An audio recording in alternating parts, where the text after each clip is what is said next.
कदाचित तुम्हाला माहित नसेल माझे सीएमचे काय संबंध आहे. नाही आपले आहेत. मा येले नाही कुणाची, नरेंद्र मोदीची, देवेंद्र फडणवीसची तिथे पैसे रोखायला हो. आणि कसं एक लक्षात घ्या, एखाद्या आमदाराला अडवता येतं हो. विरोधी पक्ष नेत्याच्या संस्थेला त्यांना अडवता येत नाही, कारण त्यांचं असं होतं.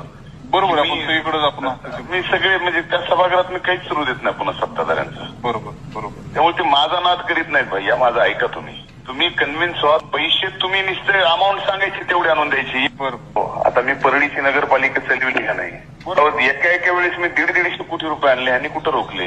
बरोबर. पण हे यांचं खातंही आमच्या बहिणीचं किती दिवस राहील ग्रामविकास हेही तुम्हाला मी सांगतो, काही खरं नाही. याच्या उपर मी पुढे कसं काय घडतं हे आज कसं आपल्याला सांगता येणार नाही. बऱ्याच जुळवाजुळवी व्हायला लागल्यात वरच्या लेवलवर. त्याच्यामुळे आता समजून घ्या, तुम्हालाच सगळं बघायचं आहे.